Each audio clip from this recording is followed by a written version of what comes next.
Welcome to Spiritual Psychology. My name is Renee LaValle McKenna. I'm a therapist and shamanic healer. And today I want to talk about the hero's journey, which feels particularly applicable right now in the coronavirus and what's happening in our culture.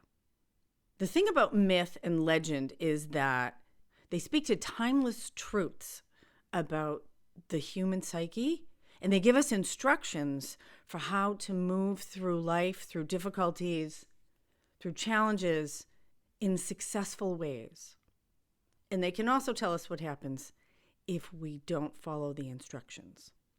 The term hero's journey was coined by Joseph Campbell. He was a scholar and social archaeologist, and he found this mythic story in almost every culture on earth.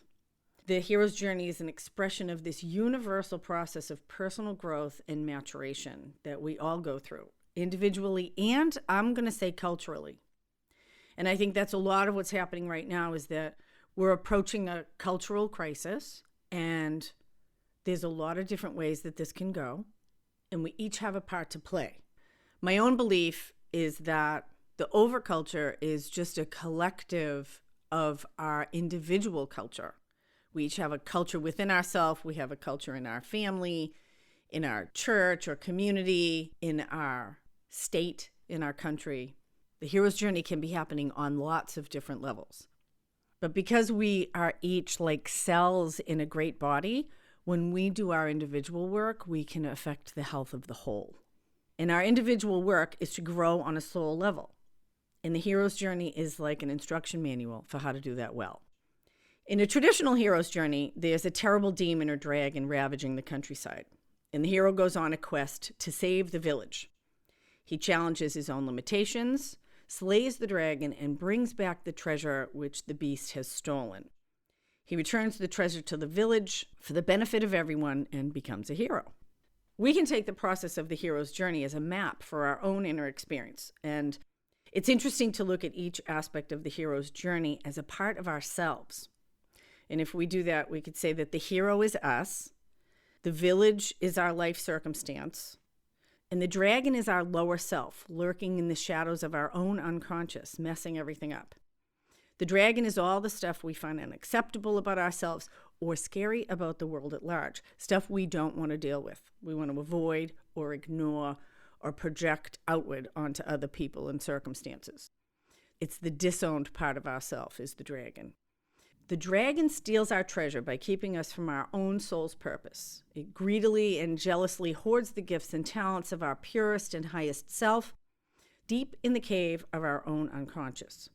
Without this treasure, the village is impoverished or destroyed, and we live as frightened, victimized villagers. So the problem is that killing or destroying everything that frightens or harms us, it has limitations.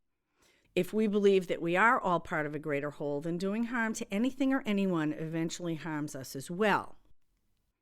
And I believe that there's a way to approach things that's a win-win-win, that we can set our own intention with the highest good for everyone involved, and that includes the dragon and the ignorant villagers. Now, in Western mythology, a dragon is generally seen as a negative thing, but it's interesting because from a more Eastern perspective, a dragon can be a challenge in the best sense of the word, and even good luck. A challenge is something to rise to meet, to learn from, or even to be sustained by. I was born in the year of the dragon. I have a lot of affinity for dragons. In fact, my first tattoo is of a dragon. So when we come to understand the dragon as the part of ourselves we ignore or avoid because it's frightening, our anxiety, depression, our trauma, our self-sabotage, or the deep wound that we've pushed down since childhood. Then we can come to see that our inner demons and dragons can actually bring us these gifts, the gift of healing, the gift of dissolving and moving through our fears. Our inner demons and dragons challenge our safety and our security. They move our sense of ground, and the greatest challenge of all, to our ego self and the limiting narrative that we have about who we really are. So in the traditional Western myth, heroes fight and slay the dragon and become the heroes they were destined to be. In spiritual psychology, We need to integrate the knowledge and wisdom gained from our experience rather than running around killing everything we find difficult or challenging. So from this perspective, the demon is making a spectacle of itself and destroying everything because, like other aspects of pain in our life, it has a message. And pain is always a message that something needs to be attended to, that something is wrong. And pain can be a call to growth and transformation. And when we view pain and difficulty from this perspective, then we don't need to fear pain anymore.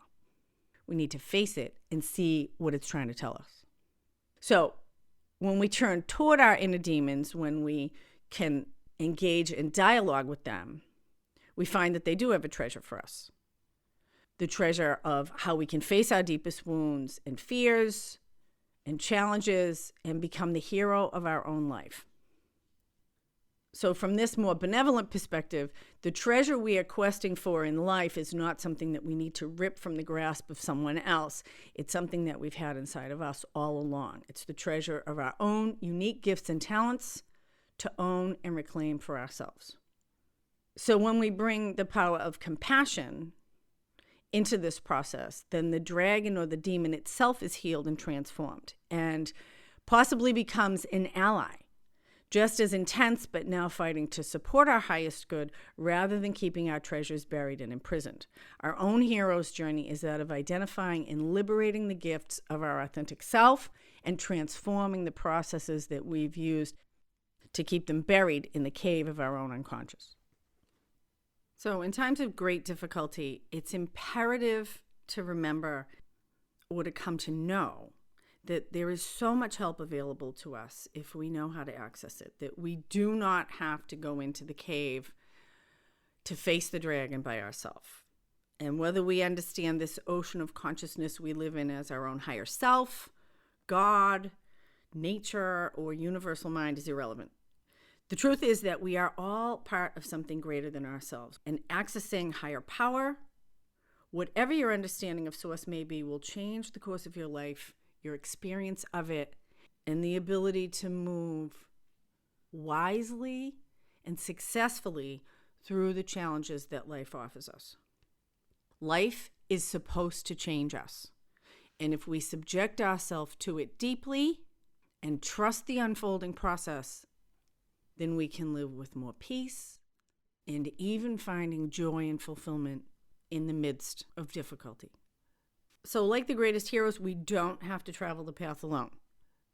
The Greek heroes were always asking for and receiving help from the gods and goddesses, and we can ask for that same help, whatever our understanding or misunderstanding of Source may be. And for me, the whole purpose of spiritual psychology is to offer people a fresh path to connect with power.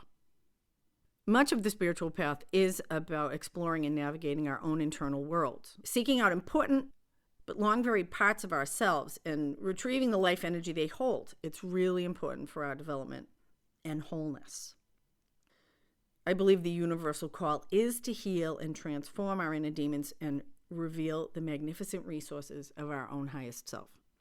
And when we do that, because we're all connected as parts of a greater whole, what happens to one person affects everybody, positively and negatively. So when we do our inner work, we help the village being our own community, our country, the world at large. So by retrieving the treasure of our own authentic self, we enrich the lives of everyone we come in contact with, whether we're aware of it or not. And from this perspective, any personal growth work we do improves the quality of the collective pool of experience from which we all drink. So from an individual perspective, the question would be, what's the dragon in your own life? What problems is it causing? And what's the treasure it might be hoarding? And what do you need to become willing to face it down? From a collective perspective, coronavirus could be seen as a dragon or demon. And what treasure does it hold for us? How is coronavirus calling us collectively to grow and change? There's a New York shaman, Itzhak Beery, who speaks of his journey to the spirit of the coronavirus, asking what its purpose is. And the answer was that coronavirus is calling us on a world vision quest. And a vision quest is another approach to the hero's journey. Initiates leave their village or their regular life, generally go out into the wilderness by themselves, and often fast for a couple of days. They subject themselves to the forces of nature. The purpose of a vision quest is transformation, maturation, and empowerment. Often people return from a vision quest with clarity about what their purpose is. In some cultures, people even come back with a different name based on what their experience is. Out of great challenges come great change. And though we may feel powerless over the larger forces and decisions being made, we are all connected and we all have an important part to play. More than we may think. We don't know what treasures lie in the cave or what the dragon in its helpful, benevolent form might bring. Stay safe, be well. Blessings on your path until we meet again. This is Renee LaValle McKenna for Spiritual Psychology.